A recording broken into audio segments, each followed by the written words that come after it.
Hello, what is up? What's good? Welcome into the OnlyBets Sports Podcast, Monday edition with Stern Bets. Drew Delucci, I am the Prince of Picks. Wow, what a weekend do we have to cover here over the sports weekend that we just had. UFC, I believe we had some upsets, if I'm not mistaken. I wasn't able to catch it, but I'm sure Stern and Drew will have some thoughts on that, and we'll get their thoughts here shortly. Of course, can't be remiss here to talk about the PGA golf tournament. Of course, Mr. Brian Liberati coming through once again, another outstanding weekend in the golf world. So shout out to Brian. Have to say, not surprised. It's just what he does week in and week out. So really happy to have him as part of the show and a great contributor to everything we do here. Of course, we had Major League Baseball. We'll get their thoughts on that as well. Tons of soccer action to cover. And we got more of that again today. So excited to get into it, excited to start this new week. Let me pass it over to Stern. Good morning, Stern. How was your weekend? And tell me, what did we see in the UFC? Tell me.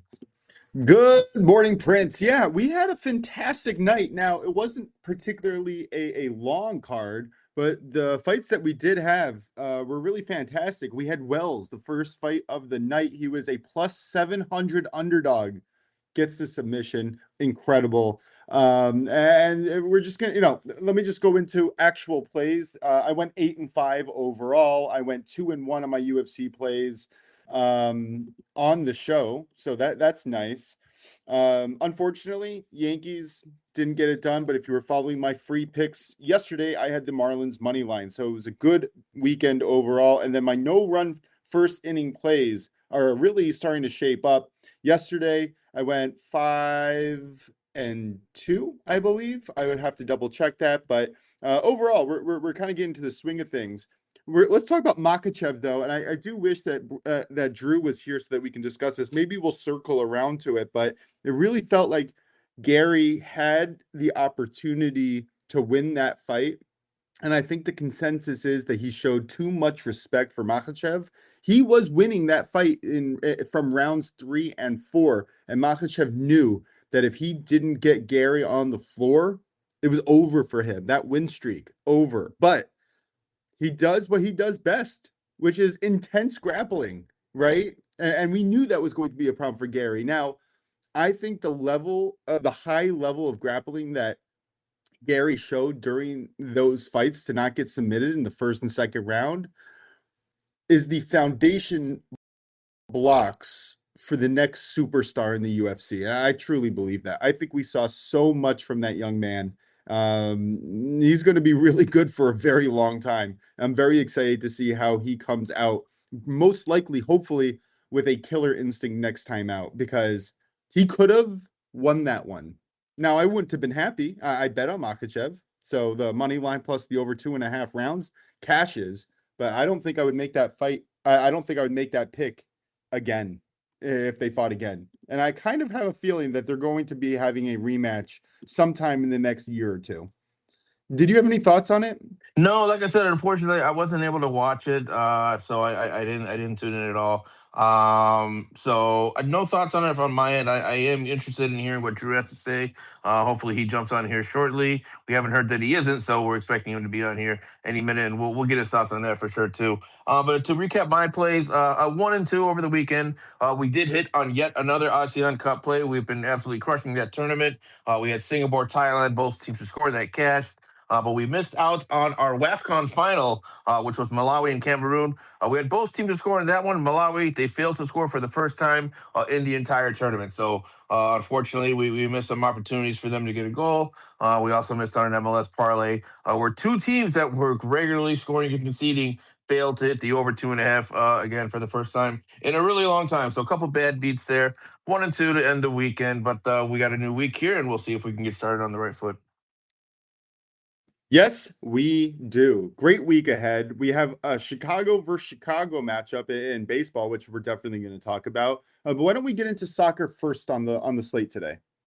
Yeah, we'll get into soccer here as we wait for Drew to hop on here again. Hopefully, he'll be here shortly. But we do have some matches here taking place in the soccer world. Not too much going on today, guys. Mondays are usually a little bit of a slower day in soccer, as you usually have your Champions League, your Europa League. Those kind of matches are Tuesday through Thursday. So Monday usually is a day where the schedule's not as congested. But I was able to find a couple plays here to give out on the show. So first up, what we're looking at is 2:30 p.m. Eastern kickoff. We're going to go to the Turkey Liga 1. This is basically the second division of Turkish football in the Turkish pyramid. We got a game here today between Batman taking on a Boluspor. Did I search out this game just because one of the teams' name is Batman? Yes, I did. This is the pretty much the main reason why I'm attacking this game. But when you look under the hood here, you look at the details and the head-to-heads and recent trends here for these teams. I like both teams to score in this one. You're going to get that at minus 120. Looking at the head-to-head, this has hit in their previous head-to-head matchup. Looking at Boluspor, it's hitting 11 out of 22, and looking at Batman, it's hit in 10 of their last 16. So we're seeing a trend here with both teams to get on the board. And we'll see here in the league that is very friendly for goals in the Turkish second division here.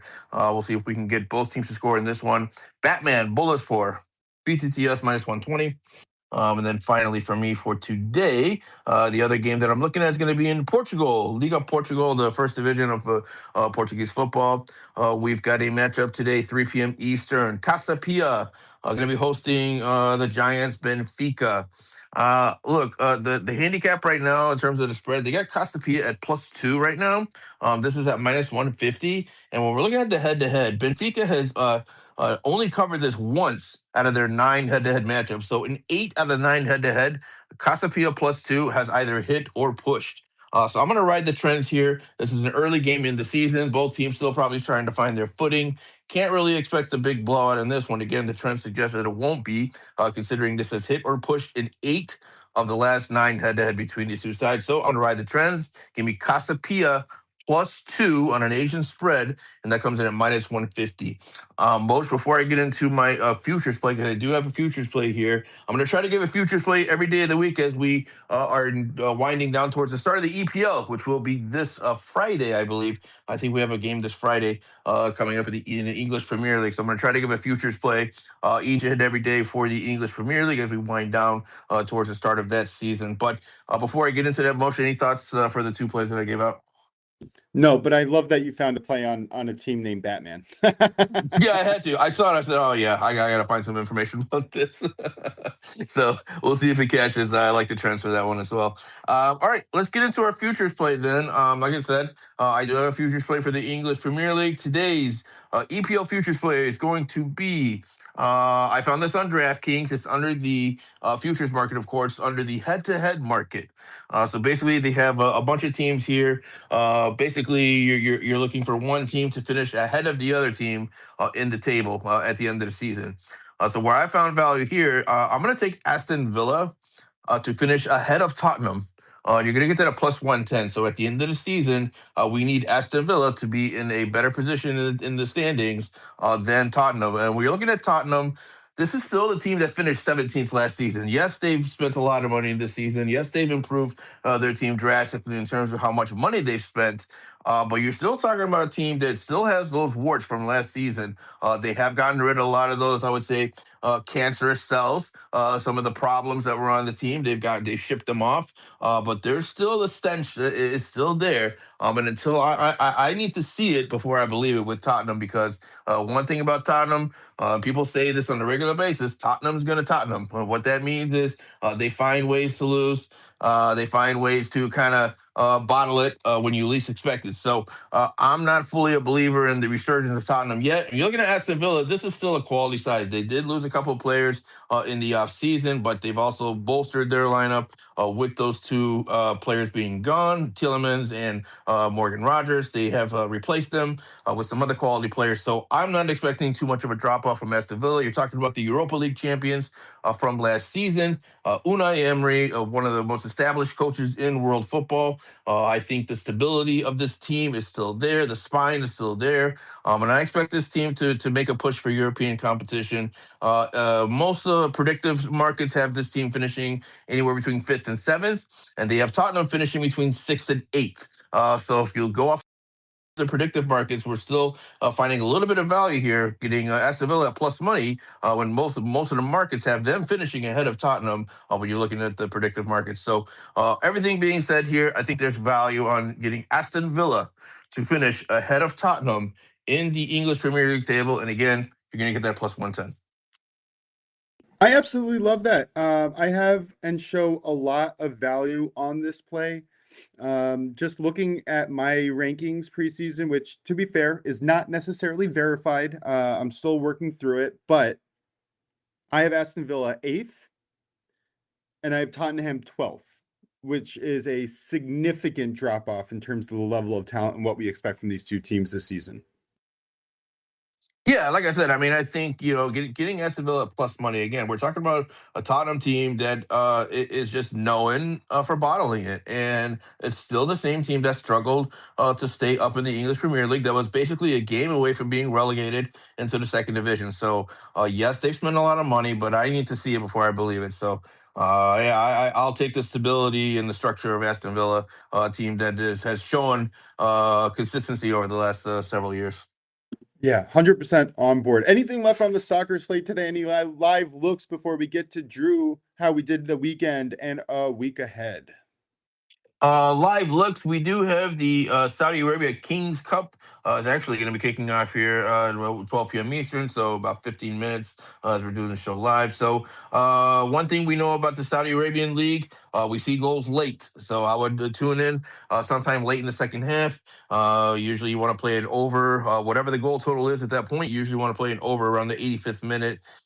Usually, we see goals in stoppage time in that league. Other than that, we do have the Iceland League taking place as well this afternoon, another league that's known for goals. We have the Netherlands Second Division. There's another league that's known for goals. So we have a few live look ahead spots here through the slate as we look at the slate today. So definitely follow me on X at Prince of Picks 10. And if I see anything of value, I'll definitely post it over there. I am looking forward. Sorry. All right, Drew, how do you do last weekend? We recapped it. I went 2-2 on our official plays. We had Sandy Alcantara over 18.5 outs. You had Fernandez money line, and then the Barboza Ribovic fight to start round 3. How do you do? Yeah, the Sandy one hit with these. The uh, the Barboza one didn't hit. Unfortunately, he cracked his like shin open. He still decided to fight in the second round, which I respect. But I went 1-2, and then but we hit on the baseball, of course. And then Fernandez got knocked out right away. So that was very impressive by Jalen. That was unreal. Fortunately, I was on the other side of that play. I did have Johnson, whoever he was fighting, on the other side. So Turner, that's who it was. We did talk about UFC a little bit earlier. I just want to give you a chance to kind of recap maybe Rashawn Gary versus Makhachev or even Mackenzie Dern, who had an absolute dominant showing for 4 rounds because the 5th round she was losing. But just wanted to give you an opportunity to kind of recap your thoughts on the UFC this past Saturday night. Yeah, it was. I was the Man and Dern fight. I thought it was going to be like a knock. I thought she was going to submit her early and stuff, but you know, shadow to the side of it. I thought that was an overall really good fight, a very underrated fight on the card, and I was very impressed with the Man and Dern in that fight. And then the Makachev, I was extremely impressed with Gary. He had great takedown defense most of the time. I love that he had the awareness, and even the announcers called out to point out that Makachev is using the cage to lift him up and using his foot and stuff, and that was awesome. And he kept him up for the most part. It was like 2-2 probably going into the last round, and then I noticed Gary he didn't necessarily give up, but he gave up the ground, as you would say, where Makachev used all his energy to get him. He did get Makachev tired. I've never seen Makachev.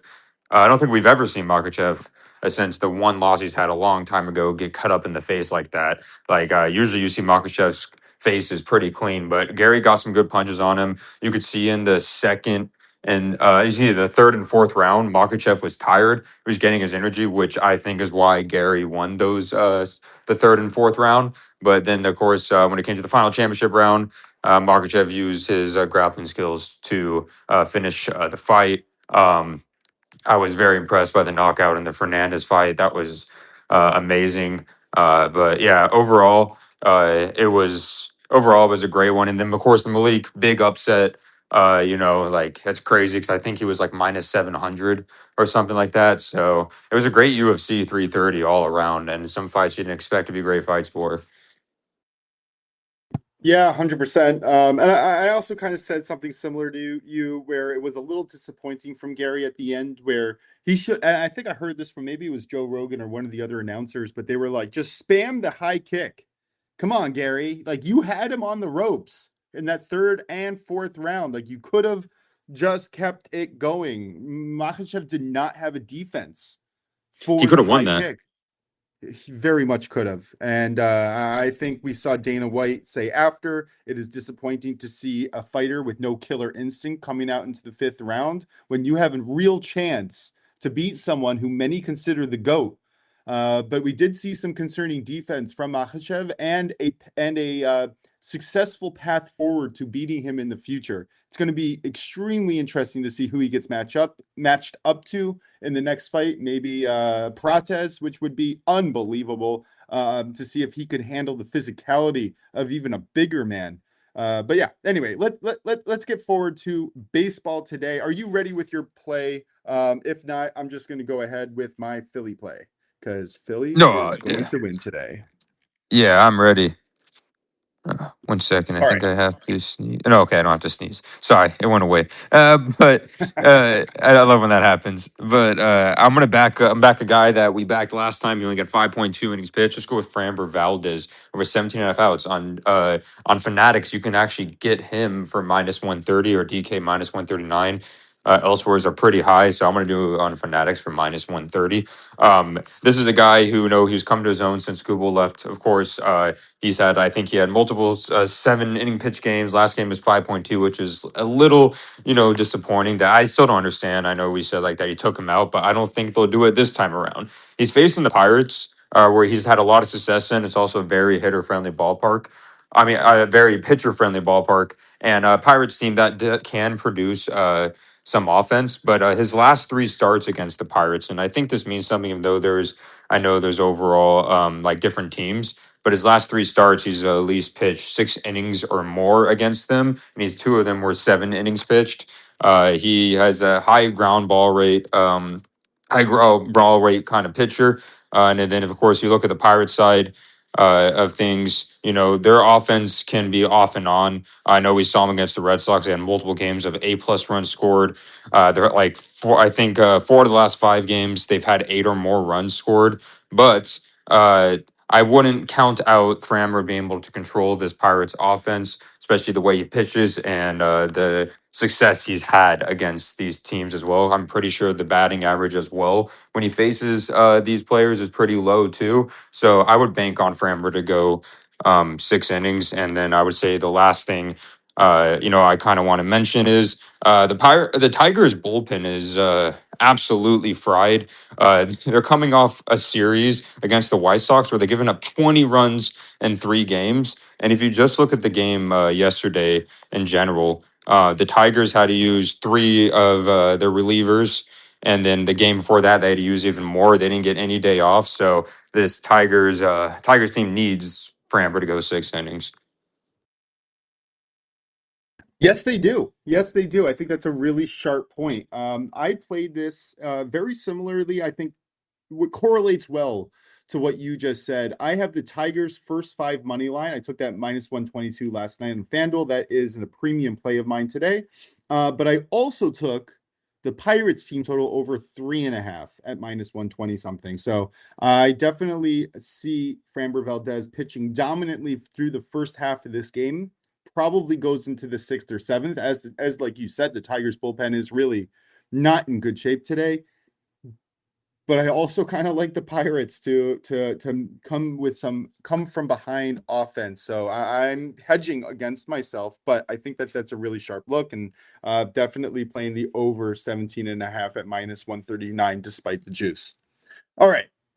I'm going to take this in a different direction here. I'm taking the chalk on the board. And what I mean by that is the team that is probably most likely to win and dominate their opponent. And it's not really even close. I'm going to take the Phillies at home. The bats are really starting to heat up. They rank 6th over the last couple of weeks in weighted run creation.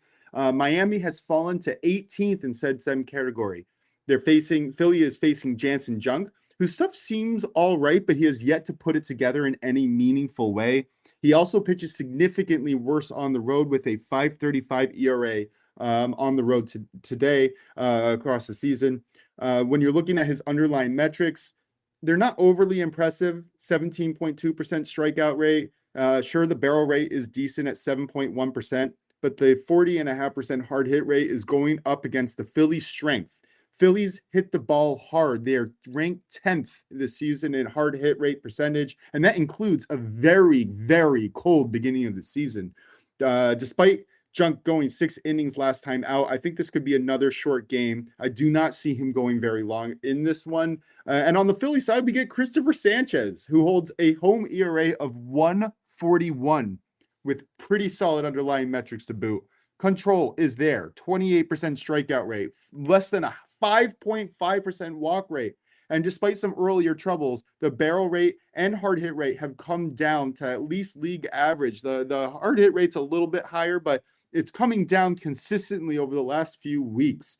The Marlins offense and bullpen, especially on the road, seem to struggle a lot. They've lost their mojo. I'm going to be betting on the Phillies, who seem like they are on the way up, competing for a division where they actually have a chance now. I think that the bullpen is probably the biggest question on Philly, but when you're ranking these two bullpens, the Phillies actually come out on top at home versus the Marlins on the road. Drew, any thoughts on this while I take the Phillies -1.5 at -110? Yeah, no, I actually like that a lot. When it comes to because I always like backing Christopher Sanchez. I know he hasn't been as sharp as of lately, but he still is Christopher Sanchez, and especially at the Phillies, Jansen Junk. I'm not a really big believer in him. He does show flashes of being able, to kind of get the job done, but he's not really a high strikeout person. And then there's a reason why Christopher Sanchez is out just still at 18.5 at like +100. This is a guy they expect to go deep in the game, and he gets better as the game goes if he is not struggling. The problem with the Phillies, I think their defense needs to back them up more. Their defense hasn't been as good, I think, since they moved Harper to right field. So let's see how the Phillies do with that. But I like the Phillies. Yeah, and if you want a safer-ish type play, I say safer-ish because I could see it going either direction. I don't mind taking Christopher Sanchez to record the win. I think you could get that at -128. I do think that the -110 is probably better value, but if you want a semi-safer play, I don't mind Sanchez to record the win because he is most likely going to go 6 to 7 innings strong. Jansen Junk most likely not. If the Phillies just win by 1, I'm going to be mad. All right, Prince, any thoughts on the MLB slate today before we move on? Yeah, actually, I do have one play here that I'm looking at here in the major leagues and see what you guys think about it. But I've got a 2-pick parlay here that I'm going to be looking at. First one is going to be the Cubs and the White Sox tonight. Looking at, I'm going to tease it down to 6 runs. I'm looking at over 6 runs in this one. You have 2 teams in the top 6 in terms of runs scored. Looking at the pitching staffs here, average to below average. 2 starting pitchers with a losing record. So it is humid here in Chicago, so I think the ball could travel. Give me over 6 runs with the White Sox and Cubs. I'm going to parlay that with the Dodgers and Rockies over 8 runs. That parlay comes in at -140. And of course, not much needs to be said about Dodgers Rockies in Coors Field, of course. That's a place where you want to play runs. Looking at Dodgers and Rockies, 2 of the top 8 teams in hitting in terms of runs scored. So I think we could be in for a lot of runs in that one as well. So Cubs Sox over 6, Dodgers Rockies over 8, -140. Yeah, I show decent value on this. The LA Colorado game projects to be the highest game on the slate by far, with 12 runs scored in that one. And then the Chicago game, which I forgot to talk about in our intro, is such a fun game. Both of these offenses are hot right now. I don't know how I feel about the weather conditions, but I project this game to be just under 10 runs. I think this is a great look. I played just a little bit on the over 9 or 9.5, whatever it was at last night. Just a little sprinkle, but I'm definitely on board with the over in both of these games. This is the game for the LA Dodgers to wake the F up. It is now. You're going to the doctor in Coors. Get it done. 100% agreed. All right, Drew, any final thoughts on the MLB slate today before we move on to where? I don't know, but do you have any thoughts? Oh yeah, definitely. Of course, to look out for other good games as well. We'll see Blake Snell's, I know, like third start with the Dodgers this season. It's like third or fourth. And then watching Show to pitch is always interesting, especially against the White Sox, who have been extremely hot. And so we do have some aces on the mound, but not against other aces. So, like, 'cause we have Nolan McLean, facing Walker Bueller, and then we have Shane McClanahan facing Brandon Young. So, taking advantage of these aces and that are usually that sometimes can be underdogs to a non-ace is always something good to do. You actually mentioned something interesting in that Mets game. I don't mind I did not play this, full disclosure, but I don't mind the Mets first five money line. Who are they playing again? I don't mind the Mets first five money line and then They're playing the parlaying that with the Padres. Padres full game money line. You could probably get a really nice boost, but the Padres have been hot. Yeah, I like Nolan McLean, especially at home. So I do expect him to kind of get up in the first five, but Mets offense overall is not really comparable to the Padres offense. I think the Padres pull it out in the end there. Their bullpen is starting to look good. So just a thought for a really nice plus money sprinkle. I might put a bonus bet on that actually. That sounds fun. But yeah, like you said, we do have some fun games here. Chicago versus Chicago, Tigers versus Pirates is interesting. Also, you have Carmen Mlodzinski, and of course, like you said, Blake Snell, who I mean, could be in the running for game 1 or 2 on the playoffs from the LA's rotation side. I mean, how do you choose between their four current aces, especially when you're going to add in a few more coming to the end? Ridiculous. Absolutely ridiculous. All righty. Let's talk F1. Addison, are you with us? Hey, check 1, 2, 3. All right, loud and clear, buddy. We had our month off. Are we ready for F1 to come back? Oh my God, yes. Welcome. It is race week, and I am under the weather, so please forgive the froggy voice. But nonetheless, I am very excited to have F1 back. This week, we are at the Zandvoort track in Netherlands.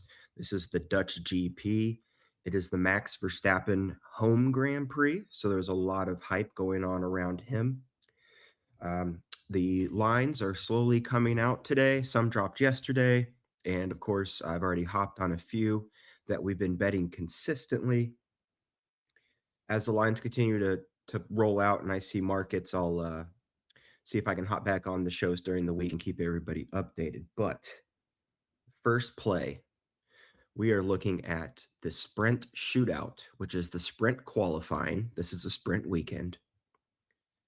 Racing Bulls will be the team to win without Mercedes, Red Bull, Ferrari, and Aston Martin and McLaren.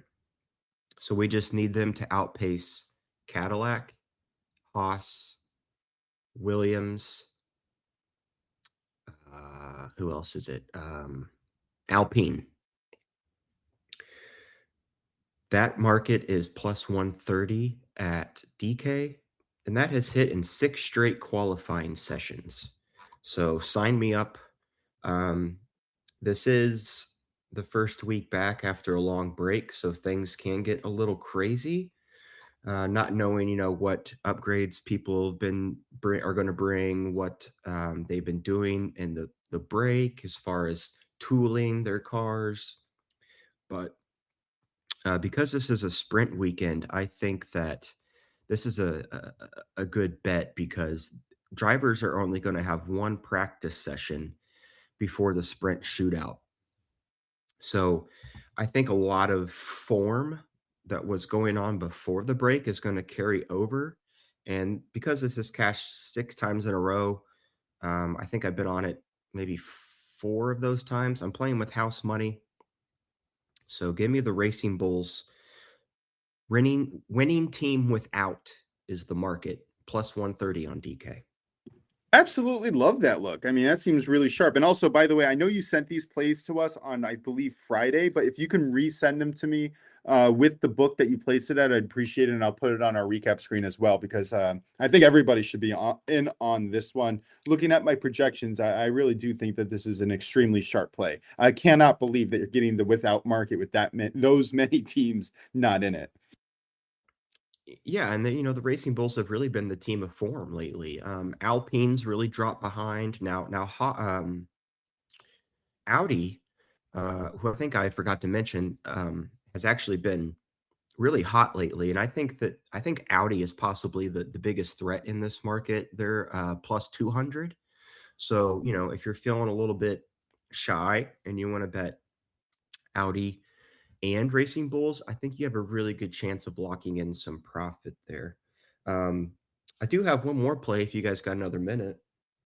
Yeah, listen, man. And also, I just want to say in my projections here, which to be fair, still in the testing phases of, I have Max Verstappen, Red Bull, placing 6th, and then I have Isaac Hadjar placing 8th.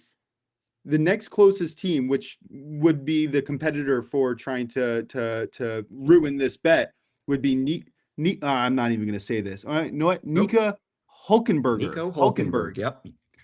From Audi, and Gabriel Bertolotto from Audi are placing 12th and 13th. So you have a solid 5-point edge essentially on Red Bull to finish first. I think this is fantastic. Yeah, and I'm sorry, I want to clarify. This is Racing Bulls. This is Lawson and Lindblad. I know it's easily confused. Racing Bulls is the Red Bull sister team, but this is the Racing Bulls to finish without. Okay, so in that case, I still have the Racing Bulls placing 9th, which is still significantly better than Audi, which is the highest finishing place in my projections is 12th.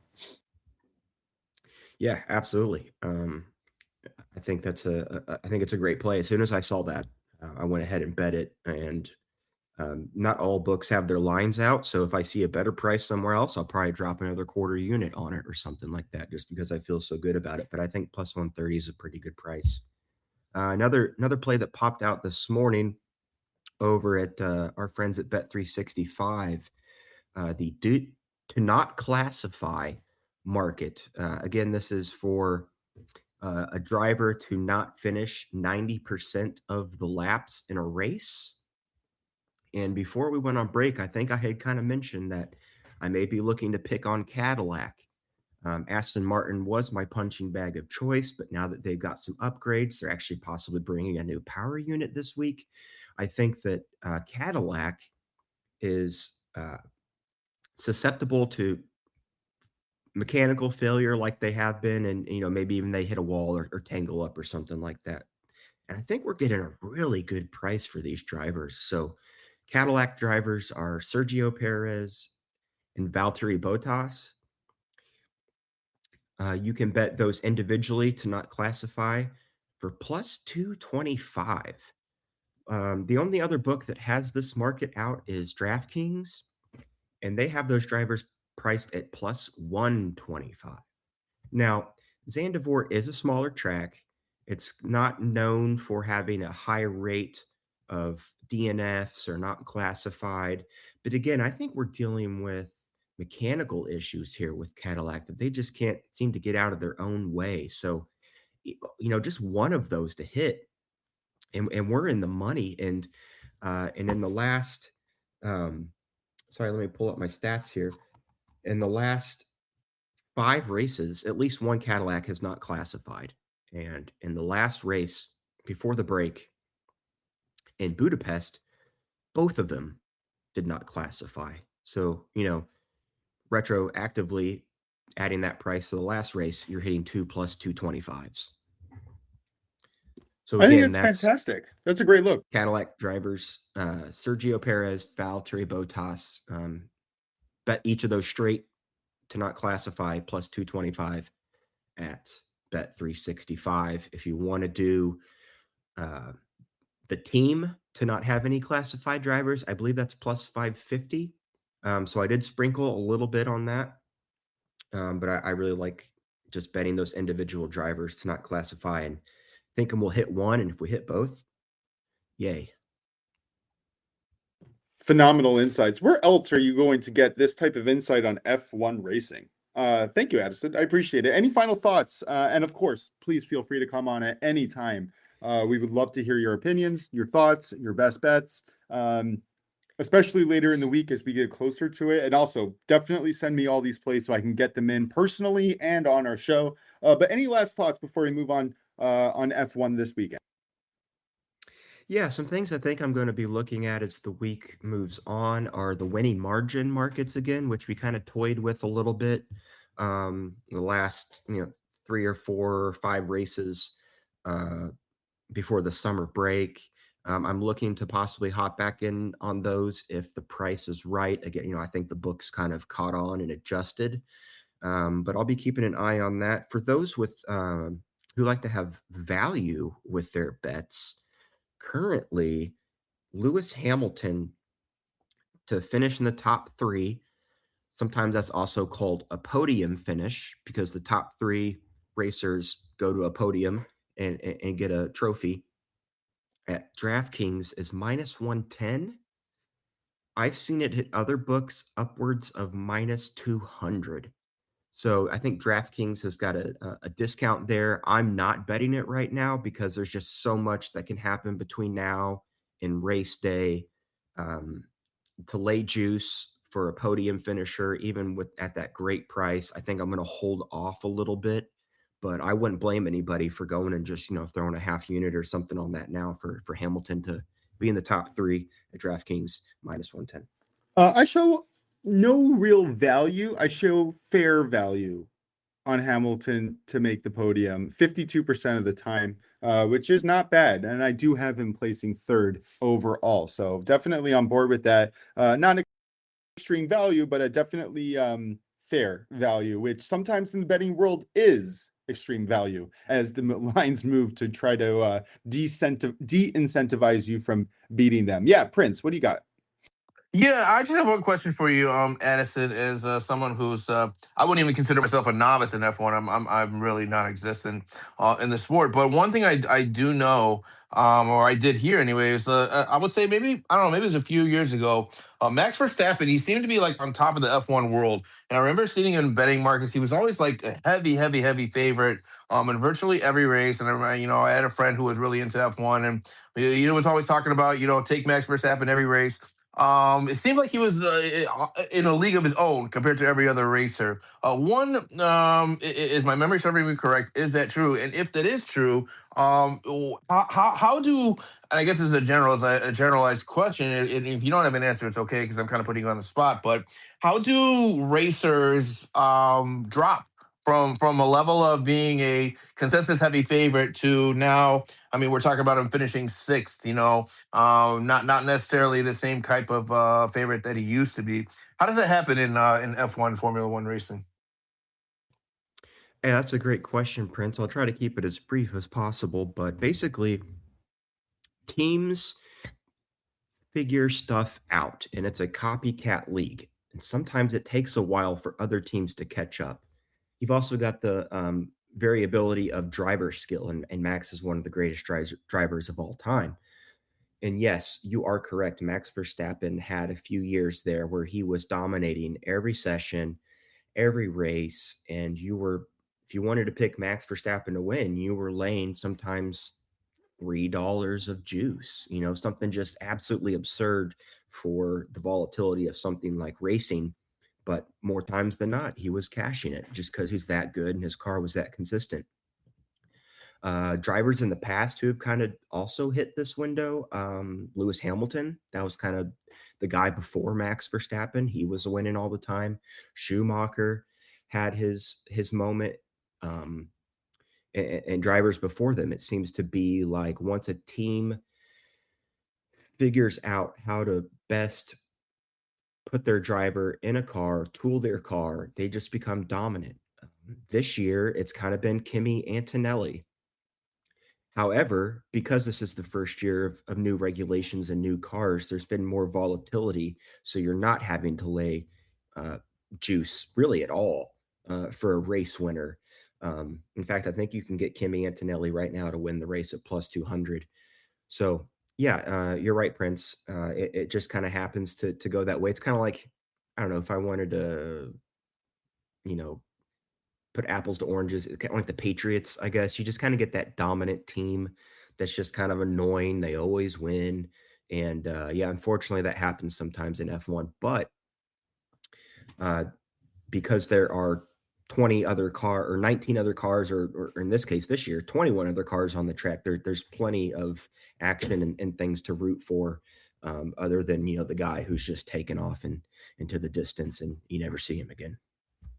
Yeah, so I guess my other question to you would be, in other sports, right? Age plays a factor. Does age play a factor in Formula One? And then also, I would imagine, maybe like the specifications, the modifications that you can make to the cars. Like, do teams kind of find creative ways to do that while staying within the rules? Is that kind of how one team can be dominant and then other teams can catch up? Is that part of it as well? I mean, again, I'm just I'm talking from a very very below novice level here, but just brainstorming here as to reasons why that might happen. Am I onto something there? Oh, sorry, I was muted. Yes. So F1 is they do have certain regulations you have to follow, but there are some gray spots that allow teams to toy with things. To create different downforce, they put different wings on the front and back of their car. So while there are strict rules, there are also areas where teams can manufacture um, new parts to hopefully improve their car. And then also, throughout the season, they're bringing upgrades. I think as we saw in the last race there in Budapest with Aston Martin, they went from being just a dog poop team to, Fernando Alonso made his way out of Q1, and both drivers finished in the mid tens instead of the back of the pack. So things can change pretty quickly just based on engineering and the skills that teams have as far as building their cars differently while still maintaining the regulations. Now, when you talk about age is typically it does and doesn't matter. Obviously, I think experience, there's a lot to be said for that, especially drivers like Fernando Alonso. That dude is 45 years old. Yeah, he's 45 years old. I remember watching Fernando Alonso as a kid. He's one of the Aston Martin drivers. He's not going to win a championship. He's just there because he loves racing. Um, and Kimi Antonelli, who is currently leading the championship uh, points, is 19. So, he could be Fernando's kid. So age does and doesn't. Sometimes it's nice to have a fresh pair of eyes, someone who hasn't been on a track before, who doesn't have, this ingrained notions of how a car is going to perform on a certain track. Yeah, F1's kind of fun because, yeah, you get a lot of kids and there's some old timers in there too. Okay, great. And then, sorry, Stern. Sorry, Addison. I'm bombarding you with questions here, but just one more. I'm just trying to get a better feel for Formula One here and get a better understanding of it.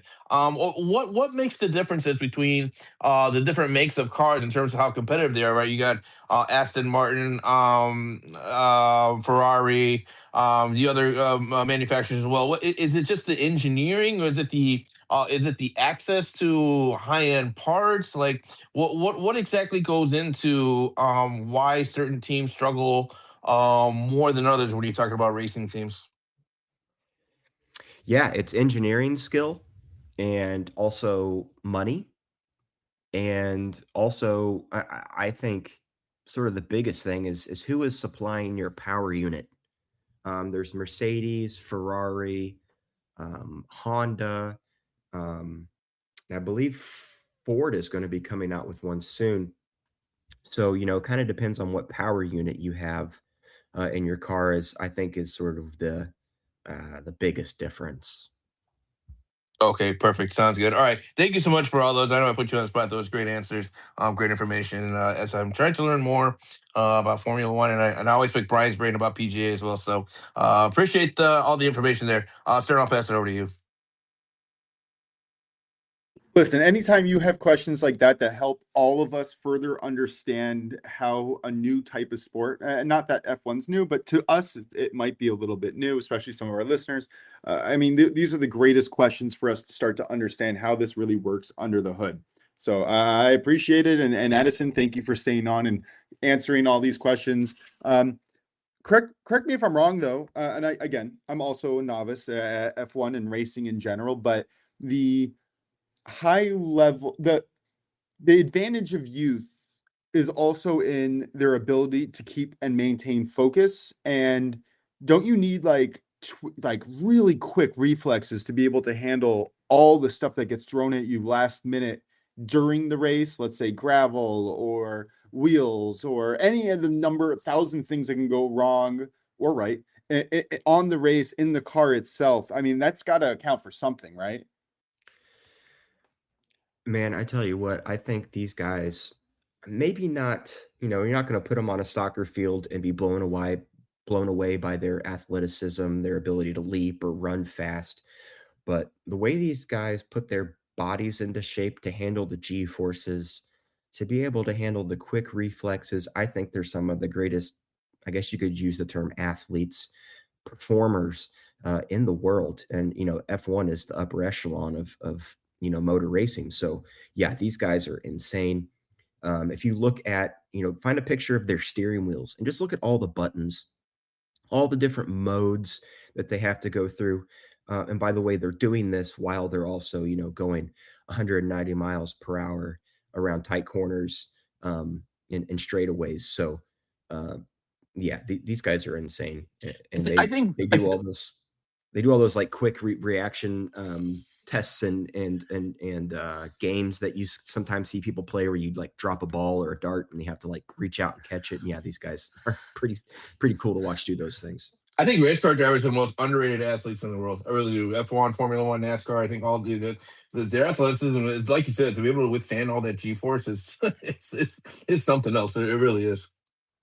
Yeah, I mean, they're not gonna put up a lot of, weight on the bench, but I would put the strength of their neck, against anybody.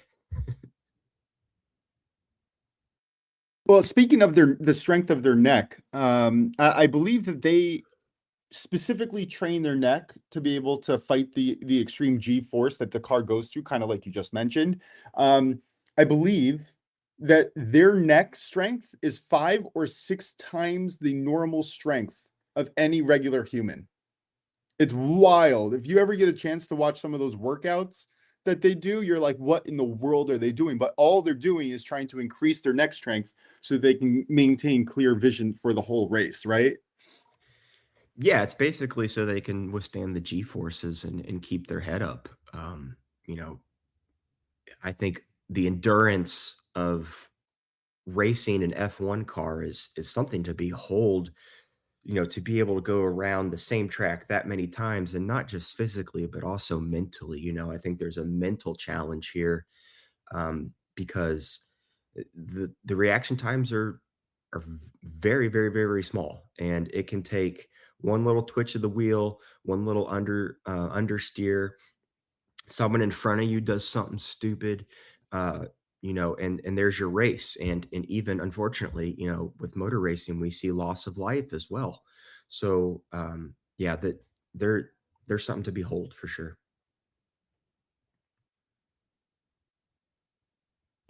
Yeah. All right. Thank you. Yeah, go on, Drew. Sorry. Oh yeah, definitely. I was gonna say, I appreciate you, Addison, and helping me learn more about F1 and stuff. I've always liked to make sure that I think too many people try to learn stuff themselves and not willing to have other people that teach them about stuff. And I gained a lot of respect for F1 racing because I watched it here or there. There was I don't know if you remember, Addison, there was a dude perfect competition versus every sport they did. I think it was a year ago. And then they faced an F1 driver, and this one, he was they gave him a head start. And then the dude perfect guy he was they were telling him hey, dude, you only going 85 miles per hour. And he was like, dude, I'm doing the best I can right now. And this other guy's going 150 plus. And he was talking about I think his that's something that's most impressive to me that I learned about F1 drivers is they have to endure 150 to 160 heart rate in high heat and maintain it too, which is very hard for a human to do, to regulate your heartbeat like that in general, because no matter what, everybody's gonna get adrenaline and nervous, but you're in a car that has, you can't really turn on the AC or stuff because that can slow you down in a way. And you're experiencing a high heart rate. That's just impressive in general because it can be life or death in there, not just from crashing, but from your body in general, right? Yeah, that's a great point. I didn't even bring up the heat factor. I mean, these guys race in some really hot places in the world, and uh, they have things now where you can opt in to wear, almost like a body ice pack now because the car is going to be so hot, and the teams that don't, who choose not to put that on their driver, have to add weight to their car, so it's all fair. But yeah, they're coming out of races 5 pounds lighter. I may be exaggerating, but they're losing a lot of body water, on those long, hot races for sure. Yeah, no air conditioning.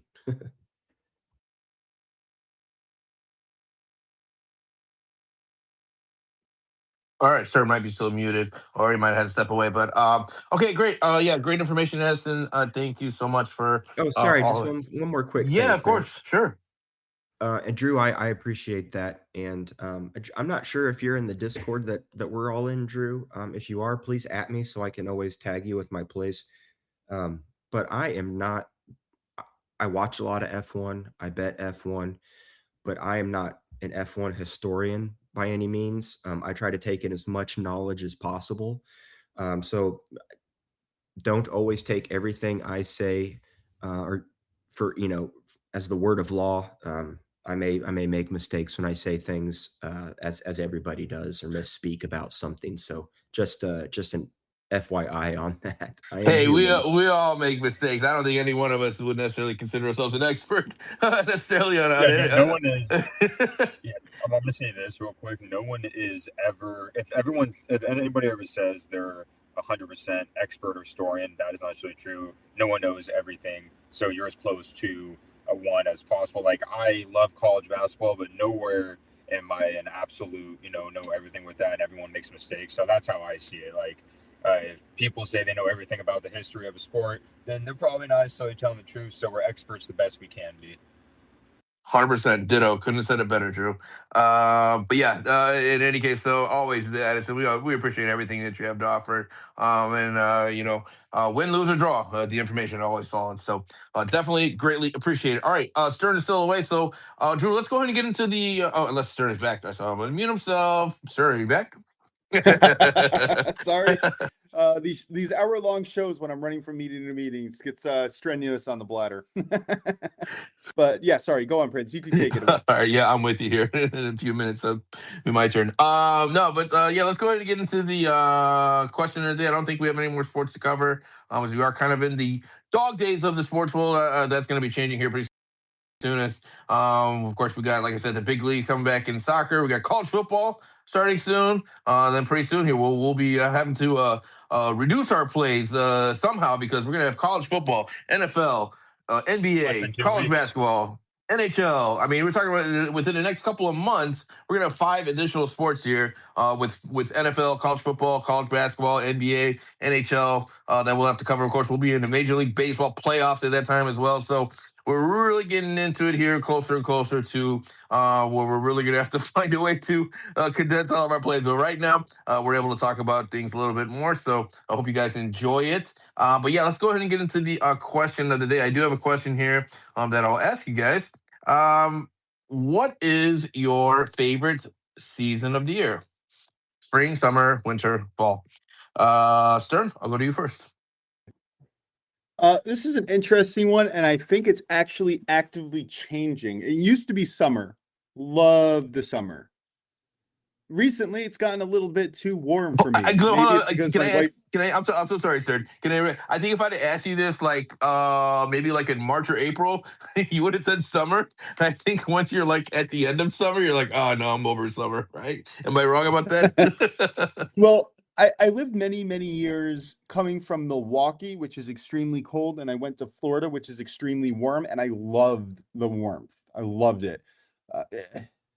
As I've gotten older, now into my 30s, I think the air conditioning that I've been growing used to, like I didn't have air conditioning through my most of my 20s, but now I feel like I'm really used to the air conditioning in the cold, and I start to get a little bit brutalized by this summer's heat. Now, I still like it warm, so I would say probably spring, beginning of spring is probably my favorite time. I gotta love when baseball starts. Gotta love being able to go outside, going for runs, playing, just being active overall after, usually a winter where you can't go outside all that often. I would choose late spring, early summer. That kind of sweet spot. Yeah, I'm with you, but I'm on the opposite side. I love fall. Absolutely love fall. One, I like how just the what would I say, the scenery, the views, right? The leaves changing colors and stuff. It's really gets really nice and pretty, right? You're talking about like what, probably about second week of October here in the Chicago area. The leaves start to change colors. The weather starts to drop. I love like light jacket, hoodie weather. Oh my god, absolutely love it. You can go out for a nice brisk walk. The air is not too cold, but it's definitely not warm. There's no humidity. Of course, you've got like Thanksgiving, which I think technically falls or takes place within fall season. Then, of course, it's football season, right? So you got NFL, college football, usually during the fall, and yeah, just temperature wise, I love like 60s, like mid 50s, high 50s, low 60s. Give me that all day, every day. If I could live somewhere where it was 60 degrees all year round, no rain, but just 60 degrees, I'd be like in paradise. So yeah, absolutely love the fall. Drew, what about you? Yeah, anything but summer here, as you would know, Prince. I know in 2024, we set an all-time record for 113 straight days of 100 degrees or more. Now we've had 88 this time. So, and I know if it's not, I wasn't living in Arizona. I prefer the summer as well. It's close between summer and fall, but I just like, I mean, not summer and fall, I mean winter and fall. But I like the cold. Even when I was in like California by the bay, it was like 30, 40. When I was in Kansas, it would be like 10 degrees, -10 wind chill and stuff. And here it gets to around 40s, 50s during the winter, which I love. I love it when it's, darker. Like it gets darker earlier and darker later. It's just a good, like, kind of feeling in general because I do like playing sports outside. Sometimes I'm a night owl. I know I sound like Bane. I was born in the dark, but I just like waking up. I don't know why, but I don't like waking up, and I don't like it when it's like 5 a.m. and it's light outside. I like that in general, and I just love the cold, being able to walk out in the cold and just being able to, like run around in the cold, and because I'm a runner, so it's just nice overall. I know some people don't like the cold, but the cold just makes things cooler. Like the overcast is awesome. It's just a naturally feel good kind of feeling with the winter. So I'm so glad to hear you say that, Drew, because for years I've tried to advocate why the cold is better than the heat. And I've always liked the cold better. Actually, the winter used to be my favorite season. I would say it's a toss up between winter and fall. Basically because my theory has always been it's easier to get warm than it is to cool down, right? If it's cold out, you throw on some layers of thermal wear, you'll be all right, whereas in the summer, like you really can't like strip down much more than like a tank top and t-shirt, or I mean a tank top and shorts. And if it's hot, it's hot. And if it's humid, it's humid. Like there's nothing you can do about it, right? There's no way to cool down really consistently. So I've always been in that mind thought, the thought process that it's just easier to stay warmer in the cold. Bundle up, and you'll be all right. Yeah, Oh, and the sports too. what's that? I forgot. Sorry, Andrew. I forgot to mention the sports too. I love the sports around that time watching football.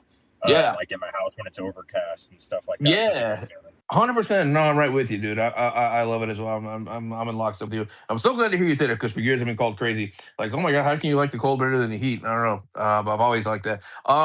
Edison, since you're with us, I'll give you the opportunity to answer this as well. Any favorite season that you particularly like of the year? I hate the cold, so I'm cool with the summer. I'll walk around with my boxers and lay on a cold linoleum floor if I need to, just as long as I don't have to be cold. I hate going outside when it's super cold and it like hurts to be outside. And then like also things hurt more when it's cold. Like, if you close your finger in a door or something, that always hurts. But in the cold, it seems like, okay, just cut my hand off because I'll never recover from this. But I would have to say uh, the fall. Anytime I can open the windows, get a nice breeze, put some chili on the stove, watch football, watch hockey, watch F1, all on the same day. Yeah, I think fall has to win it for me. Oh, and the Oktoberfest beers. Can't forget about that. 100%. Which, by the way, if anybody was wondering, not in October. It ends in October. I went to Germany and found that out the hard way. Yes, that's true. Yeah. Get your Oktoberfest beers now. I was so disappointed. I was like ready to party, and then they were like, "You missed it."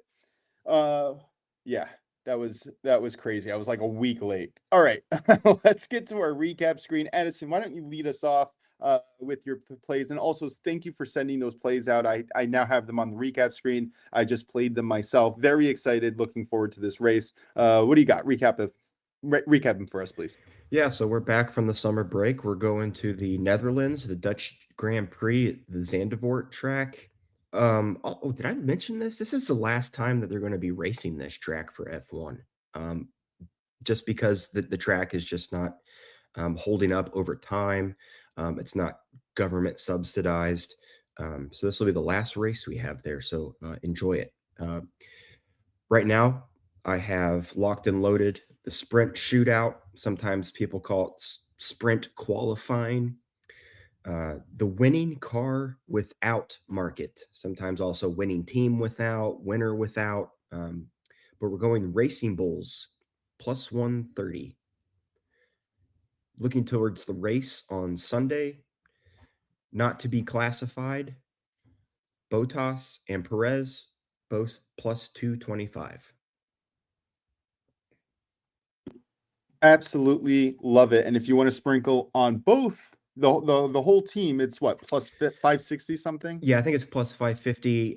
There is a market where you can say neither driver. You can even say one driver as well, or zero, or two. But just crunching the numbers, I think it's best to bet each individually. And then, yeah, I did sprinkle a little bit on both of them to not qualify at plus 550, which is the same if you parlay the singles. So 365 sometimes gets some things right. Yes, they do. I do, and have started to appreciate Bet365 more and more as the year has gone on, especially working with Prince's random soccer plays. Gonna cut out the middle word there.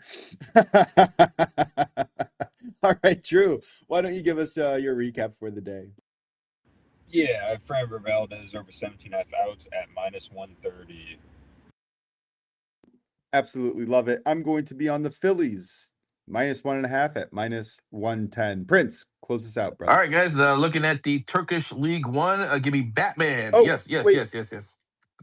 Come back to me after, because I do want to recap Brian's I don't think we properly did enough justice for how great of a weekend he had. But yeah, sorry, No, go I'm on. right with. If you can do it also. No, go for it. If you have it in front of you, please. As soon as you want to do it right now, go for it. Go ahead. All right. Yeah, I apologize on this one. But yeah, he had Scotty Scheffler to win outright. That was unbelievable. He also, I believe he went 2-0 on Thursday, 1-1 Friday, and then maybe 1 or 2-0 on Sunday in his round matchups. I have to get better at tracking these plays and putting them on a recap screen, but all I know is I'm having a much better golf weekend than I used to have. And that is all thanks to Brian Liberati. If you guys are around on Wednesdays, we do our show with him. It is phenomenal. It really is. The information given out, just in terms of talking about the different golfers, talking about what to expect, what kind of golf character traits that we can take a look at to accuracy off the tee or putting, whatever it is on that given course. He gives us the information available to really make our own plays, which is even sometimes more valuable than the actual plays that he was giving out. But shout out Scotty Scheffler, which he took, and I haven't seen him ever take a golfer that low in terms of odds. And when he did, he made it count. So sorry. Thank you, Brian. And I apologize for not giving you a proper recap at the beginning. We will work on it in the future. I'll make sure I'll do that work. Sorry, Prince, recap us your best. Amen, brother. Amen to everything you just said. And he went 13-2 in his matchups over the last 2 weeks. So just absolutely on an astonishing, outstanding run. But like I said, that's on brand for Brian. No pressure, but that's nothing new. We love it. We love it. All right. But yeah, let's get back to recapping my plays, guys. Again, we're looking at the Turkish League One. Give me Batman and Bolaspor. Both teams to score -120. Again, that's Batman, Bolaspor. Both teams to score -120. Looking at the Portuguese Premier Division, I'm going to take Casapia +2 against Benfica. You're going to get that around -150. Looking at an EPL, English Premier League future, I'm going to take Aston Villa to finish ahead of Tottenham in the table, and you're going to get that at plus money at +110. And then finally for me in the major leagues, we're taking the Cubs White Sox over 6, and we're going to parlay that with the Dodgers Rockies over 8 runs, and that comes in at -140. That's going to do it for us today, guys. This has been the Monday edition of the OnlyBets Sports Podcast for Stern Best Jordan Luki. I am the Prince of Picks. Shout out to Addison once again for his fantastic F1 information, thoughts, analysis, and picks for the upcoming weekend here. We will be back again tomorrow live at 11:30 a.m. Eastern, Monday to Friday at OnlyBets Podcast over on Twitter/X. Have a great afternoon. Let's cash out these tickets, and we will talk to you all soon. Oh, and by the way, I forgot to mention the Bears. 1-0 on the preseason, 27-10 win over the Cleveland Browns. We're winning the Super Bowl, guys. Bear down. Later.